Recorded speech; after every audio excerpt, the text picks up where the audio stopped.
Welcome to the Bentonville Film Festival. Thank you so much. Can you tell me a little bit about your short?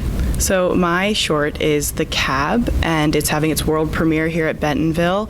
And The Cab is a fantasy drama that is what if a New York City taxicab was purgatory, which for those in New York know it is, but like what if it was? And based on your interaction in that cab, your final resting place is determined, and the woman who just entered the cab had died by suicide.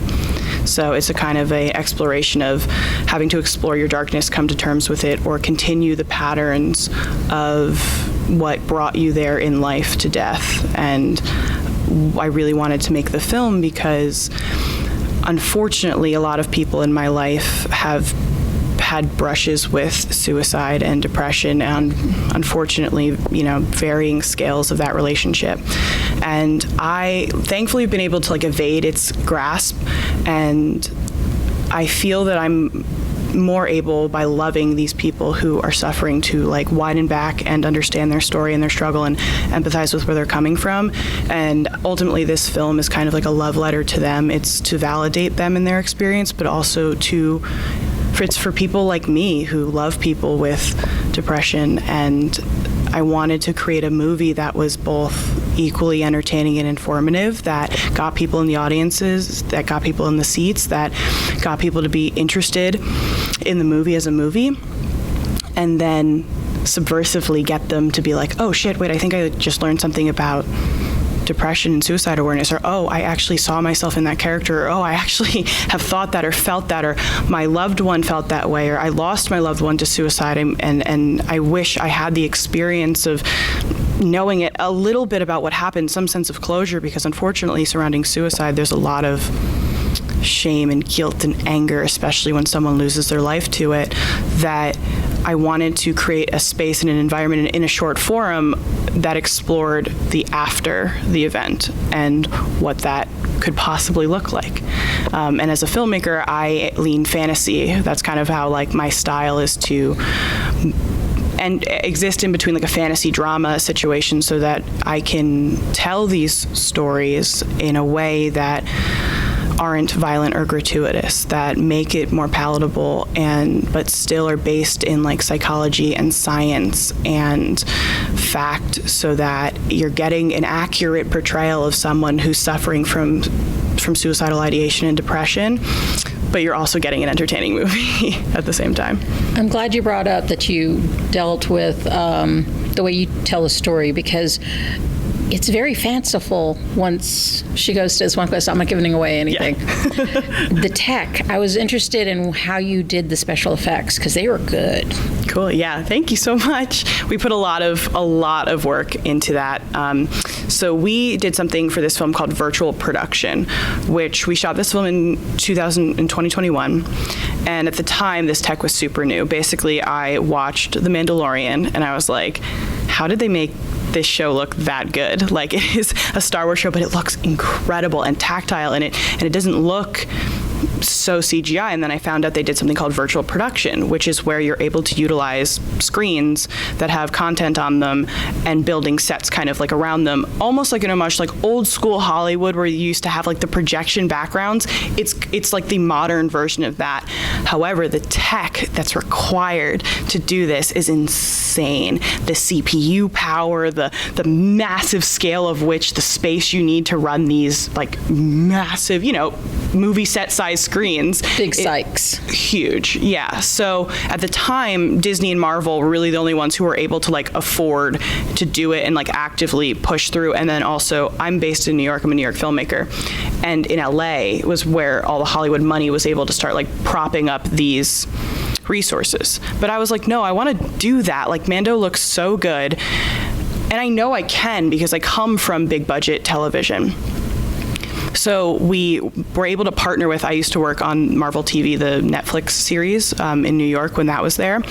And we connected with the old VP of production there. His name is Joe White. And he, in the pandemic, was like, oh, I'm going to start a virtual production stage. And it was called the Car Stage. And it was just at the time meant for car process work, which is where you wrap a car in screens, basically. And then, especially in New York, you don't have to do something called car process, which is where you put a car on a trailer and you block off streets and you got the cameras, you got permits, and in New York City, it's already a nightmare on streets. So like to shoot there, it's just crazy. So they they're like, let's use virtual production, but just for this one thing, because it's tried, it's true, it works, and there's a market for it. But when we met them, we were like, hey, look, it's just so convenient that our movie, The Cab, takes place mostly in a car, so that works out for us, and I want to do virtual production. And they were like, cool. And then I was like, but what if we also did Mandalorian? And we built sets, and we used practical effects, and we like shot it, like we built things up to these. We used it as green screen. We used it for VFX. Like, let's push what these screens can do. And they were like, totally. So we ended up partnering with them, and they were so instrumental in informing us on how to utilize this tech. And we were also all like real-time learning. So because this was 2021, the tech was so new that like, and there was no other studio in New York that was like actively doing it at the time, at the success rate that the guarantee that the Car Stage was doing. Because we'd toured a bunch of other studios, and they're like, oh, we will, but the tech wasn't there yet, so they weren't ready to roll camera. So the Car Stage really came in, and they were amazing, and they were like, let's learn this together, let's do it, let's partner and make this movie. And so we ended up like working with these, like all of these incredible LED screens, and we were able to build a city in this game engine called Unreal Engine. So typically people think, oh, VFX, they think like After Effects, that pipeline, maybe Maya 3D modeling, things like that. But we were like, no, let's utilize Unreal Engine. And my long-term friend from high school, his name is Mark DePasquale. He's a fucking VFX, he is a VFX genius. And he's like, well, I've been toying around with this game engine. It's where they build video games, but it's free. And you can hack it for something called like cinematics, where you can start to like make it look just a little more cinematic than just a video game. And that was how it all started. It was just like, I saw Mandalorian, I wanted to do it. We met with the Car Stage, they had the virtual production tech. My friend Mark knew how to use Unreal Engine, and that was like the beginning of this like incredible journey of tech and learning and creating such an incredible film. And to your point of this one scene in the film, we were then able to build a city in Unreal Engine. We literally built like a 12-block city. We were like playing God. We could like move a parking meter if we didn't like it. We could update like, a bush, a tree, whatever, add more leaves. It was insane. So we built this city. We export it so that we can have all these scenes in the film that start in the city and then become these kind of like voidish weather elements and progressively get worse. So we could build all that and have it look like they were driving. But then, in the scene that you were mentioning, we can also do practical. And one of the practical things we were able to do was we built a pool of water in the set, which was crazy because you have like millions of dollars of technology, and this is like shout out to the Car Stage for being like, go off girl, like we trust your vision on this. And we built a pool and we filled it with black dye. So, and then we took one of the screens, and because it was a Car Stage and they're on these like incredible like big hydraulics, and you can like with a video game controller like move them around all the screens, and we put the screen above the water with our void space imagery on it, and we shot that scene, the void scene, which no spoilers, but the void scene practically, and we could really have her walking on water in this glassy environment and have the real reflection of this like fantastical environment in it. And it was like when we all did that shot, we were all like, okay, this is it. This is pushing the boundaries of the tech. This is why we do what we do. Like when we got those shots, we all literally like on the set, we would all be like, oh, like, yes, we did it. And like, isn't that like the why we do all this, right? Just for like yes, we did that.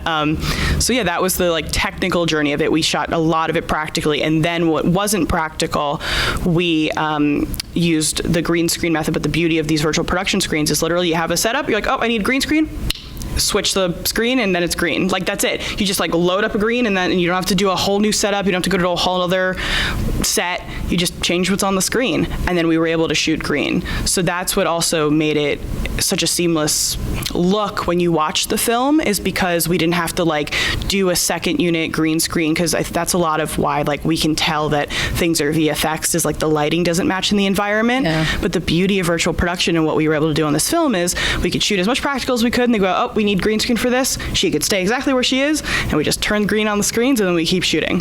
Oh, wow. So and then after that, we did like a traditional VFX pipeline, and we had some incredible artists who have worked with Marvel and Disney and all these other incredible companies, and ultimately they did us a favor and worked with us because they believed in the story. And the content is very strong, so I can see people wanting to pitch in. Yes, yeah. And that's then where the intersectionality of it comes in, is we did all these amazing things, but at the end of the day, it was because all these people believed in us and wanted to give their support, not just because they believed in like my ability as a filmmaker, but it really was because they believed in the messaging of the film and the story. How long did it take you to shoot all of it? We shot for 5 days. That's a lot for a short. It is a lot for a short, yeah, because we were all real-time learning. I mean, the tech was so new that we had to account for a lot of time to problem solve when we were filming. Also, it was a large crew. It was about I think it was 40-something people on big days.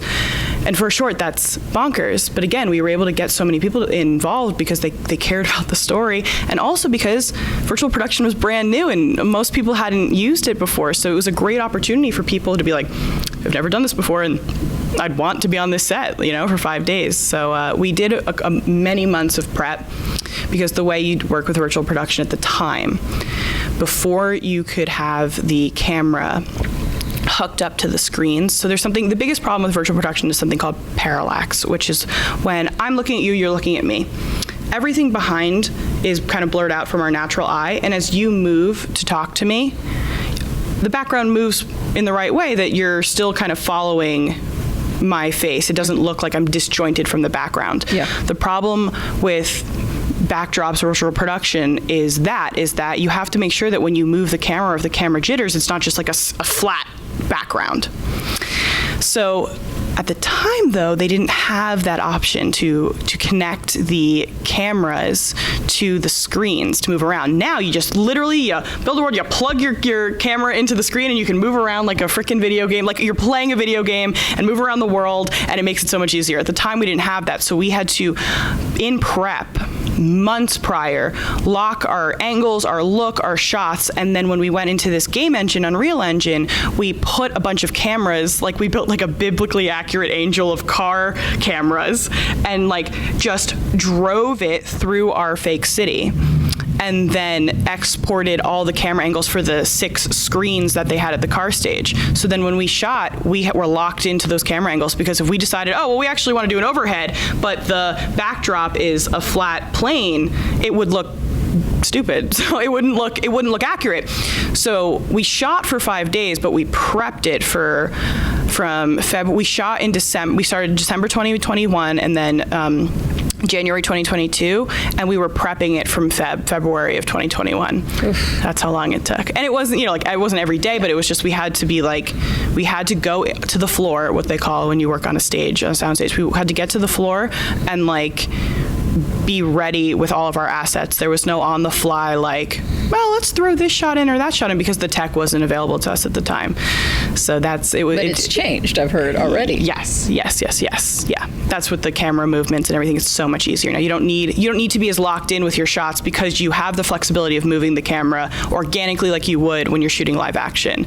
But at the time we didn't have that, so we were months of prep for a 5-day shoot, with then I'd say about 6 or it was about then 8 months of post-production. Okay. Because in the industry, I'm sure you might have heard this before, they say it's fast, cheap, or good. Yes. So we wanted cheap and good, so we gave it a lot of time. So yeah. Is there a feature in this, or have you said what you wanted to say in the short? Oh, in the short? I think the short, I want it to stand alone. The reason we made it about 20 minutes long was because we wanted to be able to bring it to an educational space and create like a 1-hour kind of curriculum around it. So it'd be like 20 minutes film, 40 minutes conversation, to help use it as a way to educate young artists how to talk about their pain and heal through art, but in a safe way for artists. Because I was living in the headspace of a suicidal person for 2+ years, and even longer, because the story's been in me for years prior. And it's a really hard place to live, even as someone without depression. So I want to use this film in a short form to help talk to kids about how to create safe art that is cathartic for them. And that's why I think this film will stay as a short film, but it's also why we worked with like psychiatrists and from like the first sentence on my final draft script to make sure that it was safe for that reason. But it also, outside of that, will service as a proof of concept for the kind of films I can make. And I'm hoping that, and I have so many other ideas that are around this aesthetic, this style, where it's, mental health stories or stories that are equally entertaining and informative, but in this very subversive, high fantasy, high production value lens. And I think The Cab will live as a short form in its glory as like what it was, but knowing that from here on out, like as proof that like we made this film, it can live its life, and it will now allow us to make different, bigger, better projects, all because of this one. Well, it is stunning and it's gorgeous, and I was in an argument with another reviewer about it because I liked the way you didn't just force feed us information. You left it open for the audience to go, oh, and think different things. And I think both points that we were arguing about were valid, but you got us talking. And you know how hard it is to get critics to talk about anything? Oh my God, I'm so honored. We see something and we're like, okay, whatever. And we were arguing about it. Your storytelling was so good and so in depth and layered that there was room to see it different ways. Do you mind sharing what your perspectives were? She saw it as, just like you said, that she's choosing where she's going to go in the afterlife. And when I watched it, I saw a moment, there was just 2 lines that she did that I thought she might still be hanging. And this is she chose to just cross over. She goes, no, let's go forward. And that's what I saw. Oh, so and I don't want to put words in your mouth, but you saw that you think that there was an option that she could go back to life. Yes. Cool. And then your fellow critic said no, she's already gone and she's choosing, which direction she wants to go in. So we purposely left that ending ambiguous for that reason, you're both right. And I know you're like, damn, I can't. But you're both right. And that was a conscious choice in the film. Most suicide media always has the person who died come back at the end for some magic reason, or they get to interact with the land of the living, and that's not possible. So we wanted this film to exist entirely in the afterlife, and we wanted this film to entirely exist with our character where this is it, this is the severity, this is the end, and you have to make a choice. And I wanted us to sit with her for that.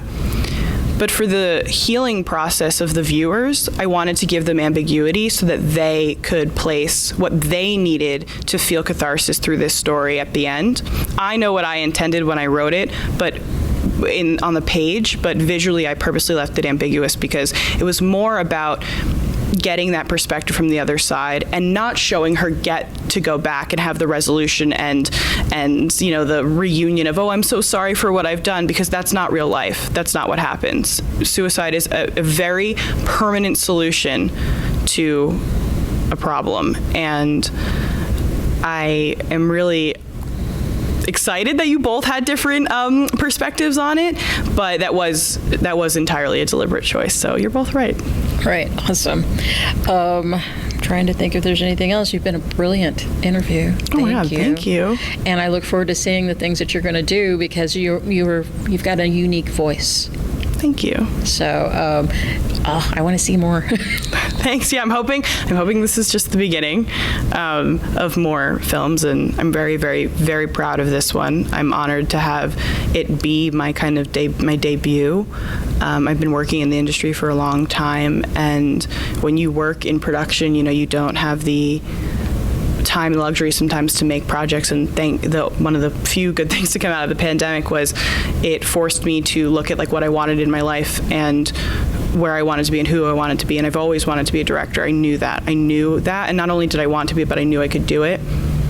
but I was getting stuck in the way of like, production is exciting and cool. When you're on these Marvel sets and Netflix sets and HBO sets, you're like, oh, it's so shiny and amazing. You can get distracted from your goal.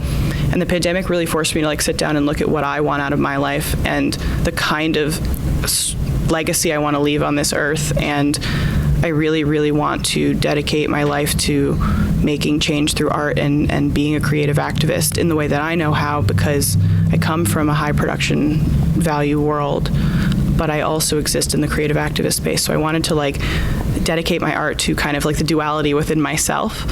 And I'm really proud of this film for representing that.